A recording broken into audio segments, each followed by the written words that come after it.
हम चर्चा करने जा रहे हैं कि सभी स्टेबलाइजरों में लगभग एक स्विच होता है, ये आगे की तरफ डिस्प्ले में। ये काफ़ी लोगों की क्वेश्चन रहता है कि इस स्विच को कहाँ पर रखना चाहिए, ऊपर रखना चाहिए या नीचे रखना चाहिए। कस्टमर ये भी नहीं देखना चाहता है कि लिखा क्या हुआ उसके ऊपर, खाली केवल आके प्रश्न करता है कि इस बटन को ऊपर रखना है नीचे रखना है। सबसे पहले तो मैं बता दूं, स्टेबलाइजर में लगभग हर स्टेबलाइजर में ऐसा स्विच आपको देखने को मिलेगा। इस स्विच का काम मात्र केवल इतना होता है कि आने वाली जो वोल्टेज होती है, इनपुट होती है, अगर आप इसको स्विच को ऊपर करेंगे इनपुट की तरफ तो आने वाली वोल्टेज दिखाएगा मीटर के अंदर। इसका कनेक्शन केवल मीटर के साथ होता है और कहीं पर कोई काम नहीं करता है बटन। लोगों की माइंड में कंफ्यूज रहता है कि इनपुट पे करने के बाद वोल्टेज कम बताता है, आउटपुट में करने के बाद वोल्टेज ज़्यादा बताता है। ऐसा कुछ नहीं होता। सबसे पहले तो आप लोग पढ़े लिखे होंगे। इनपुट आने वाली लाइट और आउटपुट जो बाहर निकलने वाली लाइट, ये बटन केवल मीटर के साथ कनेक्ट है और मीटर पे टेस्टिंग के लिए ये स्विच लगाया जाता है। बीच में करने से आपका मीटर ऑफ रहेगा और इनपुट पे करने के बाद आपका मीटर आने वाली जो सप्लाई है, मीटर से कह सकते हैं कि जो सप्लाई आई है वही डायरेक्ट जो दिखाएगा। और आउटपुट पे करने के बाद जो ये लाइटेज वोल्टेज जो इसने बनाई है वो दिखाएगा, कितनी लाइट इसने अप की है, डाउन की है। और हाल घड़ी हमारे यहाँ पर जब हम चेक करेंगे तो सबसे कस्टमर की तो एक बात और भी होती है कि हमारी आने वाली जो लाइट है वो अब 200 है, तो आउटपुट भी बोला 200 है, अब 223 है इनपुट लाइट, तो इसकी आउटपुट भी 223 क्यों, इसने बताई क्यों नहीं। तो कस्टमर को मैं समझा दूँ कि हमारे जो होम अप्लाइंसमेंट होते हैं वो लगभग 200 से लेकर 250 वोल्ट तक प्रॉपर सही चलते हैं। और स्टेबलाइजर का जो वर्किंग होता है 220 से 10% अप और 10% डाउन पे काम करता है। यानी कह सकते हैं कि स्टेबलाइजर जो वर्किंग होगी 200 से लेकर, यहाँ पर जैसे वोल्टेज दिखाई गया 200 से लेकर, यहाँ से 200 से लेकर यहाँ पर 240-45 तक यहाँ जो होगा वो सूटेबल, मतलब स्टेप अप डाउन के बीच में रखेगा। तो आपको ज़्यादा कंफ्यूज होने की ज़रूरत नहीं है कि जब वो इनपुट 200 लाइट आ रही है, 220 आ रही है, तो हमारे एम्प्लॉयमेंट को चलने के लिए प्रॉपर सही होती है। और उसमें कस्टमर क्या कहता है कि इसने अप क्यों नहीं की, 200 आई हुई तो, लेकिन 200 आई हुई है तो 200 अप करने के बाद में 250 हो जाएगी, तो फ़ायदा क्या है। लेकिन 200 से 250 तक लाइट जो होती है सूटेबल होती है हमारे होम अप्लाइंसमेंट चलाने के लिए। कोई भी मतलब उपकरण है बिजली का चलाने के लिए 200 से 250 लाइट तक बिल्कुल सही होती है। इसीलिए जब आने वाली लाइट 200 से लेकर 250 तक रहेगी तो आने वाली वोल्टेज भी वही रहेगी और जाने वाली आउटपुट भी वही रहेगी। इनपुट कह सकते हैं कि इनपुट भी सेम रहेगी, आउटपुट भी सेम रहेगी। अगर 250 अगर लाइट हो गई आने वाली तो ये स्टेप डाउन करेगा, तो ये 210-20 कर देगा। तो आशा करते हैं आपको इस बटन का जो फीचर फंक्शन है आपको अच्छी तरह से समझ में आ गया होगा। इस प्रकार कोई क्वेश्चन आपके माइंड में नहीं रहेगा। इस बटन का कार्य केवल मीटर में शो करने का, डिस्प्ले का काम होता है। इसका कनेक्शन केवल इस मीटर के साथ ही होता है। और अकेले हमारे स्टेबलाइजर का नहीं, लगभग सभी कंपनियों का जो स्टेबलाइजर होता है उसके अंदर स्विच का यही कार्य होता है। तो इसके ज़्यादा कन्फ्यूज में मत रहना। अगर आप बीच में सेंटर कर दोगे तो एक तो ये डिजिटल मीटर है, हमने तो यहाँ पर डिजिटल लगाया गया है। यहाँ पर सुई वाला मीटर लगाते हैं, लगभग 5 से 5 वाट के आसपास, 2 से 5 वाट के आसपास सप्लाई लोड लेता है। और ये जो डिजिटल मीटर है ये तो पॉइंटों में लोड लेता है, तो इसलिए ये ऑफ कर देंगे तो आपका 1-2-4 वाट जो मीटर जो खाता है उसकी भी वो आपकी बचत हो जाएगी बिजली की। रही बात, एक क्वेश्चन और आता है कि हमारा जो स्टेबलाइजर है, हमारा क्या किसी भी कंपनी का कोई भी स्टेबलाइजर है, कि जब आप लगाओगे बिजली के अंदर अगर 220 लाइट आ रही है, 220 ही दे रहा है, तो किसी प्रकार का आपका कोई एक्स्ट्रा लोड नहीं लेगा। जिस प्रकार से 100 वोल्टेज होने पर जिस तरह से आगे 12 एम्पेयर है तो पीछे 24 एम्पेयर का लोड डबल हो जाता है। तो मैं एक बात और आपको फाइनल कर देना चाहता हूँ कि जब ये एम्पेयर पीछे से डबल लेगा तो सीधी सी बात है कि वो आपके मीटर से ही एम्पेयर ले रहा है। जो मीटर जो मैं इस मीटर की बात नहीं कर रहा, मैं उस मीटर की बात कर जो आपके खंभे पे लगा होता है, घर से बाहर होता है। वो मीटर क्या होता है कि जो अपना जितना लोड डालते हैं, जितने एम्पेयर डालते हैं, उतना ही मतलब आपकी यूनिट पर यूनिट दर दिखाता है। जैसे उसकी दर दिखाने की पहले तो जो रूल था कि आप अगर 1000 वाट का हीटर 1 घंटे चलाते हो तो आपकी एक रीडिंग निकलेगी। अगर हम जैसे 1000 वाट का हीटर का लोड अगर डालते हैं स्टेबलाइज़र पर और पीछे और डबल होता है, 100 वोल्टेज होती है तो ये डबल लाइट बनाता है, तो एम्पेयर भी डबल हो जाएंगी। तो अगर आपका 1 घंटे में आपका हीटर अगर एक रीडिंग ले रहा होता है प्रॉपर 200 लाइट में, अगर लाइट डिम है, स्टेबलाइज़र ने काम किया है, वोल्टेज डबल बना के दी है आपको, तो वो पीछे से भी एम्पेयर भी डबल लेगा और जिसके कारण आपकी रीडिंग भी डबल आएगी। ये आप किसी के कहने पर कंफ्यूज में मत रहना कि आपने अगर 1 लीटर दूध लिया है तो आपको 1 लीटर दूध के पैसे देने पड़ेंगे। अगर उसी तरह से जिस तरह से हम मोटरसाइकिल या तेल की टंकी फुल कराते हैं तो फुल के पैसे देने पड़ते हैं। अगर हमको 1 लीटर डलवाए तो 1 लीटर के पैसे देने पड़ते हैं। और जो हमने जो स्टेबलाइज़र लगाते हैं, स्टेबलाइज़र अपने आप कहीं से कोई बिजली पैदा नहीं करता। ये जो बिजली पैदा करता है पीछे से सप्लाई लेता है और सप्लाई लेने के बाद इसके अंदर मैग्नेट बनता है ट्रांसफार्मर के अंदर, और इसके ऊपर एक्स्ट्रा जो वायर लगाते हैं, सेकेंडरी वायर बोलते हैं, उनसे 100 वोल्ट एक्स्ट्रा बनाई जाती है। वो आपको ज्वाइंट करके पीछे आने वाली 100 वोल्ट में प्लस करके आपको दी जाती है।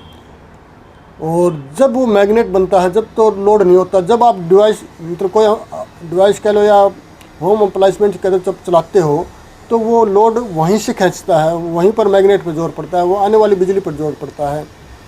तो सीधी सी बात है कि आपकी जो स्टेबलाइज़र लगने के बाद जितनी ज़्यादा लाइट डिम होगी आपकी रीडिंग भी उतनी ज़्यादा आएगी।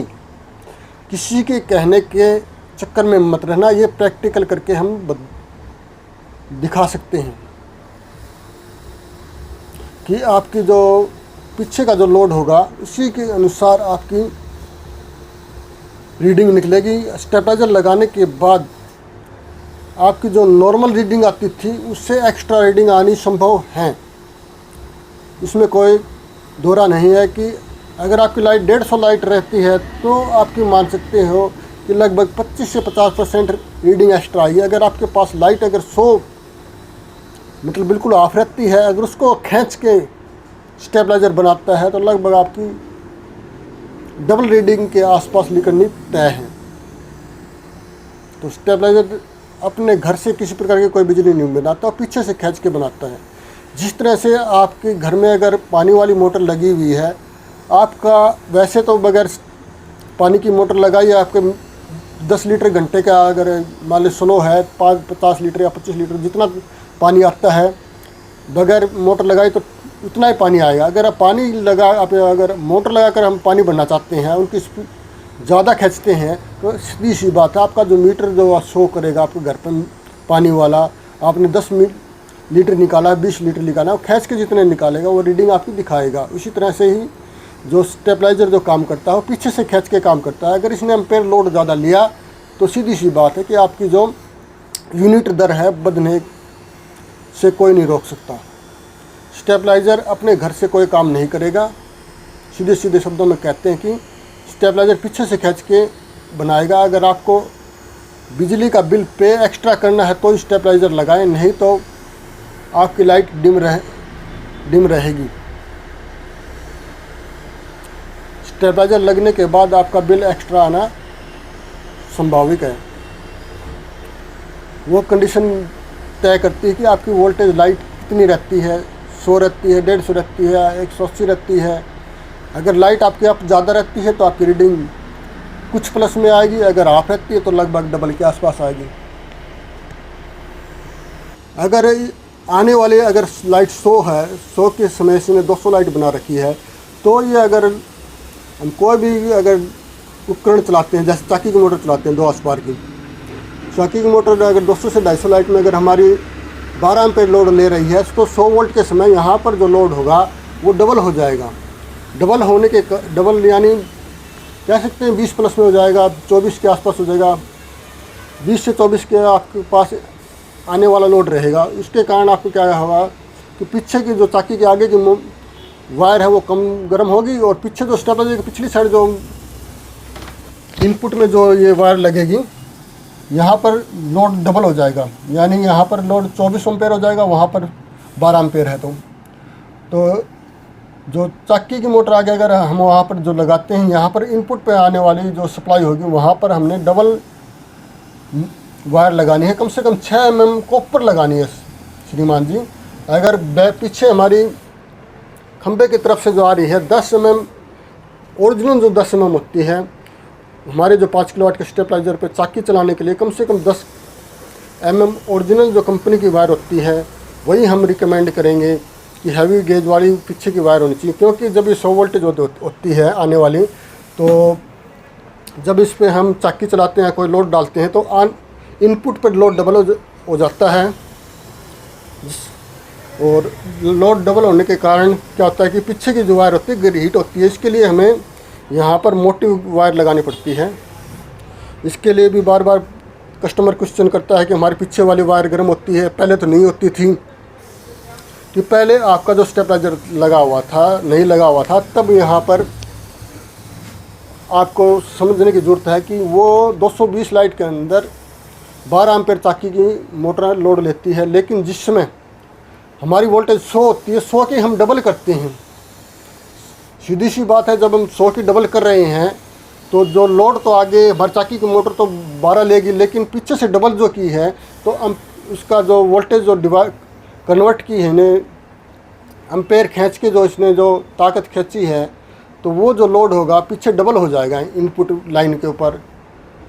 जिसके कारण यहाँ पर आगे अगर चाकी ने 12 एम्पेयर लोड लिया है तो पीछे 24 एम्पेयर लेगा। इसके कारण क्या होता है कि पीछे की वायर गर्म होती है, इसीलिए पीछे की वायर हैवी लगाने की ज़रूरत होती है।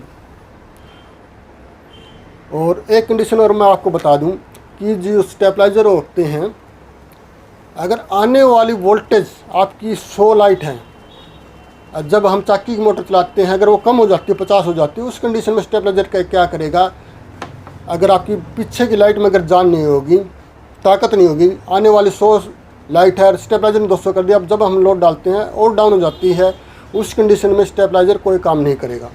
क्योंकि आपकी या तो आपकी पीछे की वायर का जो खंबे में लगी हुई है या खंबे से वो दूरी है बहुत ज़्यादा है, और आपकी जो वोल्टेज है या तो वायर पतली होने के कारण वायर के अंदर ड्रॉप हो जाती है, या फिर कहीं पर आपकी वायर लॉसेज है बहुत ज़्यादा हो रही है, जिसके कारण आपकी 100 से नीचे अगर आपकी वोल्टेज ड्रॉप लग रही है, तो आपके खंबे से जो इसके स्टेबलाइजर तक लाइन आनी है वो 10 mm से मोटी वायर होनी चाहिए, और कोई किसी प्रकार का जोड़ नहीं होना चाहिए। और खंबे के ऊपर मीटर लगा कर देखें कि आपकी वोल्टेज कितनी आई हुई है, और जो आपके मीटर स्टेबलाइजर के पास मीटर तो लगा हुआ है, इनपुट में कितनी वोल्टेज है। अगर आपकी लगाने के बाद खंबे के ऊपर 100 करती है, 240-50, और आपके यहाँ पर करती है 100 से भी कम, तो आपकी वायर पतली है, समझ जाना। इस कंडीशन में इसको क्या होता है कि पीछे से खींचने को ज़रूरत पड़ती है। अगर पीछे से अगर वायर पतली होगी तो एक खींचने में असमर्थ रहेगा, और वायर गर्म होगी तो वायर के अंदर ही रेजिस्टेंस बनकर क्या होगा कि वोल्टेज ड्रॉप लगनी शुरू हो जाएंगी, उस तार के अंदर ही वोल्टेज अंदर रहनी शुरू हो जाएंगी। उस कंडीशन के अंदर क्या होगा कि आपकी वोल्टेज 100 से इसने 200 तो बना दी, लेकिन क्या होगा अगर आपकी वायर के अंदर, तार के अंदर ताकत नहीं होगी, मोटी नहीं होगी, तो क्या होगा कि वायर के अंदर रेजिस्टेंस पैदा होकर वो वापस 100 की 50 हो जाएगी, और इसने 100 बनाई थी वो भी मतलब कोई काम नहीं आएगी आपकी।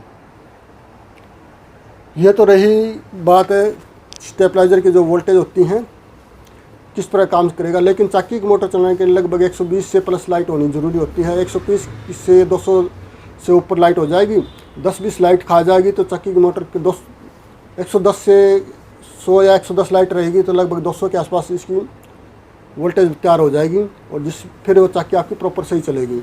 अगर आने वाली लाइट अगर कम हो गई तो चाकी की मोटर आपकी दबेगी। अगर आप पीछे के आने वाली लाइट के अंदर आपकी जान नहीं होगी, आपकी ट्रांसफार्मर से स्टेबलाइजर की आपके घर की दूरी ज़्यादा है, तो उस कंडीशन में आप ज़्यादा लोड नहीं कर सकते, आपको कम लोड चलाकर ही काम चलाना पड़ेगा। उस कंडीशन में किसी प्रकार के कोई भी आपको स्टेबलाइज़र कोई काम नहीं देगा अगर आपकी वोल्टेज में अगर जान नहीं है। तो हमारे पास एक स्टेबलाइज़र और भी तैयार होता है 80 वोल्ट से 250 वोल्ट 200 वोल्ट बनाने के लिए। उसमें क्या होता है कि आप चाकी वगैरह कुछ नहीं चला सकते, हम 3 किलोवाट के नाम से बनाते हैं। वो स्टेबलाइज़र केवल मात्र पंखे, कूलर, फ्रिज और इन्वर्टर चार्ज करने के लिए ही बनाया जाता है। बॉडी का साइज़ हमारा यही रहेगा। ये हमारा 5 किलोवाट का स्टेबलाइज़र है और वो हमारा 2.5-3 किलोवाट का स्टेबलाइज़र रहेगा। 80 से 250 वोल्ट तक कंट्रोल करेगा। आपकी 80 वोल्ट होगी तो भी मतलब आपके पंखे, कूलर, फ्रिज चला देगा, 200 लाइट बना देगा। आपके क्वेश्चनों के सवाल हमने कुछ देने की कोशिश की है। आशा करते हैं आपको वीडियो अच्छी लगी होगी, आपको कुछ बेनिफिट ज़रूर मिलेगा इस वीडियो को देखकर। Thanks for watching. अगली वीडियो के लिए बने रहें जांगड़ा इलेक्ट्रॉनिक्स के electronics basic idea YouTube channel पर। Thank you.